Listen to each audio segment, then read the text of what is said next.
Hello everyone, आज की class में हम सीखने वाले हैं मैथ से।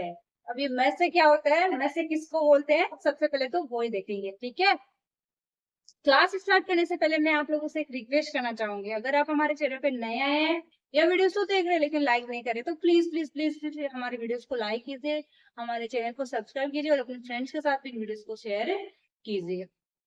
अब बढ़ते हैं हमारे क्लास की तरफ। सबसे पहले तो मैं आप लोगों को ये बताती हूँ कि मैथ से होता क्या है।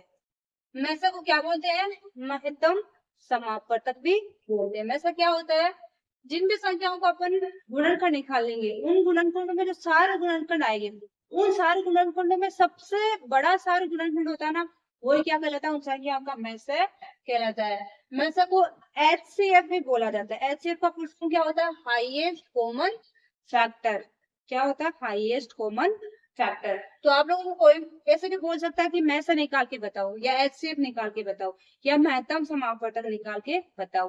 तो सबसे पहले तो अपन को ये पता होना चाहिए कि मैसा होता क्या। मैसा क्या होता है, दी हुई संख्याओं के सारे गुणनखंडों में सबसे बड़ा सारे गुणनखंड उन संख्याओं का क्या कहलाता है, मैसे कहलाता है। अब अपन क्या करेंगे, थोड़े थोड़े एग्जाम्पल्स लेके, 2 या 3 एग्जाम्पल्स लेके मैं आप लोगों को ये समझाऊंगी। तो आपको एक एग्जाम्पल पहले वाले में सबको क्लियर हो जाएगा कि मैसे कैसे निकाला जाता है। बहुत बड़ी बड़ी क्लासेस में आ जाते हैं फिर भी बच्चों को लेसे और मैसे निकालना नहीं आता। लेसे और मैसे निकालना एक बहुत बड़ी प्रॉब्लम है। कईयों को कंफ्यूजन रहता है कि लेसे कैसे निकालते हैं, मैसे कैसे निकालते हैं। कई क्या होता है, लेसे को मैसे निकाल देते हैं, मैसे में लेसे निकाल देते हैं। तो आज भी कंफ्यूजन दूर करना है और अपना बेसिक स्ट्रॉन्ग करना है। ठीक है, क्योंकि लेस है मैस है ये सब अपन के बेसिक पार्ट्स होते हैं, यानी कि बेसिक मैथ्स का बेसिक पार्ट है।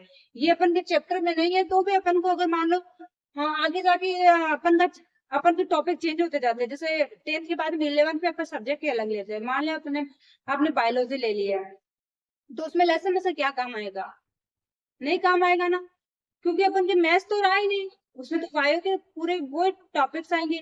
लेकिन इन फ्यूचर आप आगे जाके कोई कंपटीशन एग्जाम दे, कुछ भी तैयारी करो, तो फिर ये लेस से मैथ से वापस चारों तरफ मंडराते हैं, क्योंकि मैथ्स तो सब में आता है, मैथ्स तो हर एग्जाम में आता है।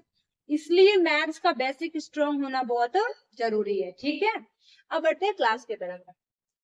मैं से कैसे निकालते हैं, देखो मैंने यहाँ पे संख्या ली थी, मान लो 48 20। पहले दो संख्याओं का ही बताती हूँ, मैं कितनी भी संख्याओं का निकाल सकते, पहले मैं आपको दो संख्याओं का ही बताती हूँ। तो मैं से निकालने के लिए अपन क्या करेंगे, सबसे पहले 48 को इधर अलग निकालेंगे और 20 का इधर अलग निकालेंगे। ठीक है, मैं सबसे पहले वैसे हो चाहे लेस हो, मैंने क्या बोला, सबसे पहले किस संख्या का भाग लगाना है, सबसे पहले हमें 2 से शुरुआत करनी है। देखना है कि उस संख्या में 2 का भाग जा रहा है क्या। अगर 2 का जा रहा है तो हमें किसका लगाना है, 2 का ही लगाना है। 2 का लगाने के बाद में जो भी संख्या आती है उसमें फिर से अगर 2 का जा रहा है तो भी 2 का ही लगाना है। कहने का मतलब क्या, 2 का जितनी बार जा रहा है उतनी बार लगाते जाओ। अगर 2 का नहीं जा रहा तो फिर देखो उसमें 3 का जा रहा है क्या, 3 का अगर नहीं जा रहे तो छोड़ दो, 4 का देखो, 5 का देखो, 6 का देखो। यानी इस प्रकार हमें देखते जाना है कि इस संख्या में किस संख्या का भाग जाएगा। जब तक ये इधर वाले यहाँ पे एक नहीं हो जाता तब तक अपन को लगाते जाना। ठीक है, अब मुझे दिख रहा है 48, तो 48 में मुझे पता है सबसे पहले किसका 2 का भाग चला जाएगा, क्योंकि ये सम संख्या है। सम संख्या 0 2 4 6 8 इनमें से कोई भी अंक हो तो उसमें 2 का भाग जाता है। ठीक है ना, जिस संख्या में 2 का भाग जाएगा वो सम संख्या हो जाएगी। अब इसमें तो लास्ट वाला अंक ही देखो, मैं क्या होती, 0 2 4 6 8 होता है जिस संख्या का अंतिम है उसमें 2 का भाग डेफिनेटली जाता है। इसमें क्या है, 0 2 4 6 8 8 है ना, इसमें 2 का भाग जाएगा।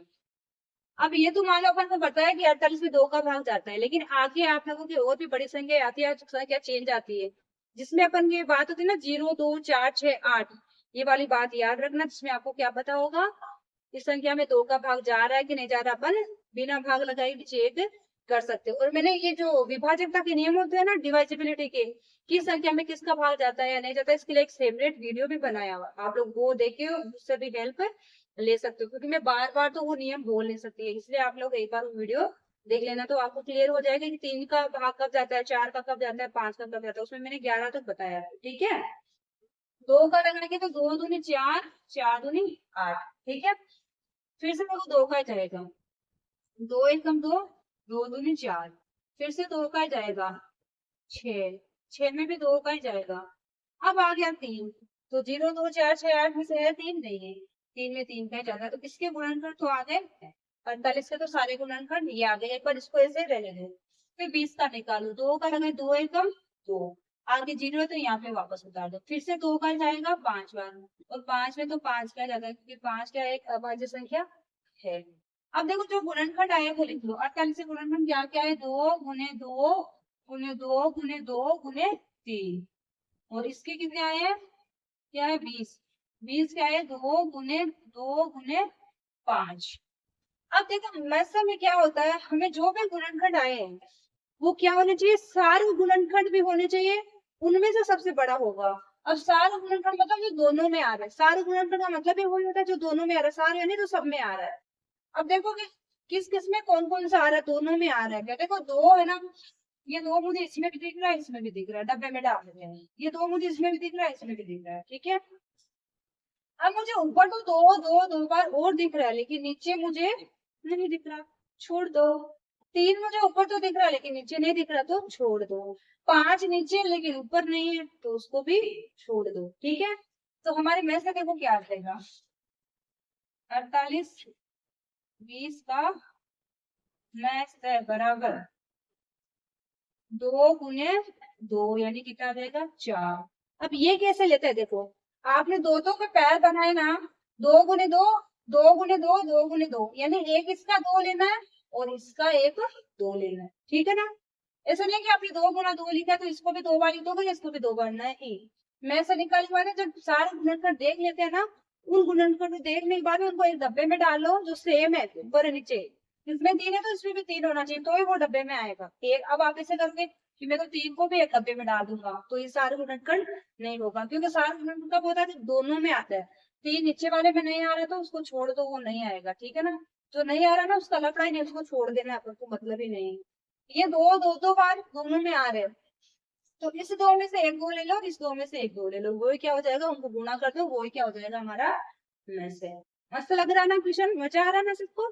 अब करते हैं, मान लो ये तो 2 ही संख्या थी, मान लो संख्या 3 भी हो सकती है, 4 संख्याओं का भी हो सकता है, तो मेथड तो सेम यही रहना है, लेकिन थोड़ा सा बड़ा हो जाएगा, बस उतना ही।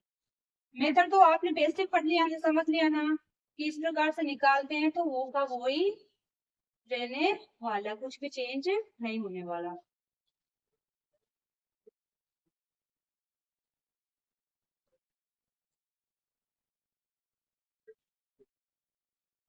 मान लो मैंने यहाँ पे संख्या ही चेंज कर दूं, मैं यहाँ पे कर दूं 35 75, कुछ भी ले सकते हैं, लेने का कोई बाउंडेशन नहीं है, 105, ठीक है, 3 संख्या को ले रहे हैं।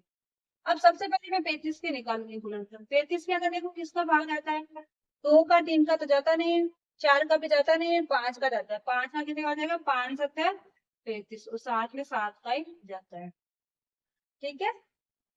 75 में देखो किसका जाएगा, 75 में 3 का जाएगा, क्यों, 3 का भाग कब जाता है, देखो जब कोई भी संख्या थी उसके अंकों को जोड़ना, जोड़ने पे जो संख्या आएगी उसमें अगर 3 का भाग जा रहा है तो उस संख्या में भी 3 का भाग जाएगा। देखो 2 अंक दिए 7 और 5, 7 और 5 कितने होते हैं 12, 12 में 3 का भाग जाता है ना, तो इस 75 में भी डेफिनेटली जाएगा। आपको कुछ भी डाउट करने की जरूरत नहीं, सीधा उसमें भाग अंकों को जोड़ के देख लो, उसमें 3 का भाग जा रहा है तो इसमें भी कितनी भी बड़ी संख्या हो उसमें भी जाएगा। 3 का भाग 3 गुने 6, 7 में से मैं 6 घटाऊंगी तो बचेगा 1, 1 को मैं इससे 5 में डालेंगे तो हो जाएगा 15, 15 में फिर से भाग लगाओ तो कितनी बार जाएगा 5 बार। अब 25 में किसका जाएगा 5 का, 5 25, इसका भी हो गया, इधर करो 105 का, कितनी बार जाएगा। अब इसमें देखो 3 का जाएगा, 2 का तो नहीं मुझे दिख रहा है, 0 2 4 6 8 कोई सा भी नहीं है, 3 का देखो 5 और 0 5 5 और 1 6, 6 मतलब 3 का जा रहा है, तो 3 का देंगे 3 3 9, 10 में से 9 घटाएंगे तो बचेगा 1, 1 को यहाँ पे रखेंगे तो हो जाएगा 15, 5 3 15। अब इसमें जाएगा 5 का, 5 7 35। अब देखो इनके गुणन पर लिख दो एक बार, 35 बराबर क्या हो जाएंगे 5 गुने 7, 75 बराबर क्या हो जाएंगे 3 5, ऐसे लिखो, मान लो थोड़ा इसको दूर लिख लो, इधर 3 है ना, 5 गुने 7, इधर आ जाएगा 3 गुने 5 गुने 5, ठीक है। फिर आगे देखो क्या है 105 का, क्या है 105 बराबर 3 गुने 5 गुने 7, ठीक है। ये हो गई गुणनखंड। अब आपको देखो ऊपर से नीचे कौन सी ऐसी संख्या जो सेम है डब्बे में डल रही है। मुझे तो केवल ये 5 ही दिख रहा है जो तीनों में आ रहा है। सारे गुणनखंड है 5, इसमें भी आ रहा है, इसका भी आ रहा है, इसका भी आ रहा है। अब 7 देखो इन दो में तो आ रहा है लेकिन बीच वाले में नहीं आ रहा। 3 देखो इन दो में आ रहा है लेकिन ऊपर वाले में नहीं आ रहा। तो जो नहीं आ रहा है उसका टेंशन नहीं लेना, उसको छोड़ देना, उसके बारे में सोचना भी नहीं। ये नहीं आ रहा तो इसको छोड़ दो, ये 7 नहीं आ रहा तो इसको भी छोड़ दो। कौन से आ रहा है? तीनों में आ रहे, उस सब में आ रहे। जिन 3 का जरूर 4 का निकालो, चारों में आ रहे। 5 का निकालो तो पांचों में आ रहे हैं। सब में आना जरूरी है। 5 5 5 तीनों में आ रहे हैं। तो 35 75 और 105 का में से बराबर क्या हो जाएगा? 5 ही हो जाएगा। ठीक है, क्लियर हो सभी को? फॉर एग्जाम्पल लेते जिसमें मान लो मैं संख्या ले लू 4। ठीक है, इसके बाद ये हमारा लास्ट क्वेश्चन होगा क्योंकि 4 तक मैंने बता दिया तो कितनी भी संख्या हो आप निकाल सकते हो। ठीक है, तो मान लो मैंने संख्या ले ली 70 15 और कितने भी ले सकते हो 200 125। ठीक है, सबसे पहले 1 बाई 1 सबका निकालो, एक एक करके 70 का निकालेंगे। 70 में 2 का तो भाग जाएगा, 3 दूनी 6 बचेगा 1, यहाँ पे करूंगे तो हो गया 10, 5 दूनी 10, इसमें जाएगा 5 का, 5 से 35, 7 एकम 7 हो गया।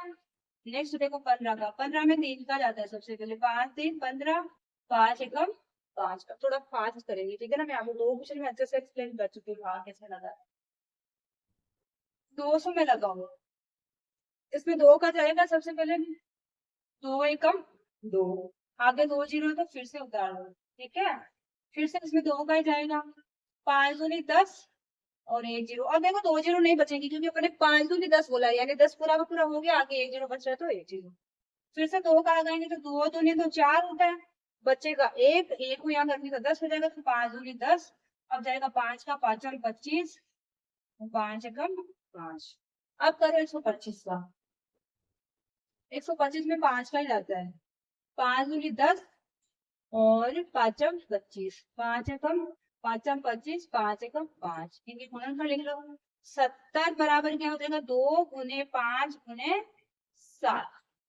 15 पे लिखो 3 गुने 5, यानी कि आपको इस प्रकार लिखना है गुणनफल को कि वो एक सेम है ना, वो एक अपन के डब्बे में डाल सके वैसे।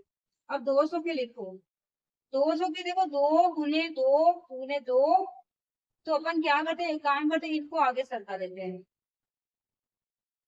2 गुने 5 गुने 7, इसका यहाँ पे लिख देते हैं 3 गुने 5, इसका देखो 2 गुने 2 गुने 2 गुने 5 गुने 5, फिर देखो क्या है 125, 125 का क्या है 5 गुने 5 गुने 5। ठीक है, अब देखो लेफ्ट में क्या हो जाएगा, में से क्या हो जाएगा, सॉरी लेफ्ट से नहीं में से पे चल रहे, में से बराबर। देखो 2 तो मुझे इसमें तो बहुत सारे दिख रहे हैं, लेकिन मुझे 2 ना 15 वाले में दिख रहे हैं ना 125 वाले में दिख रहे हैं।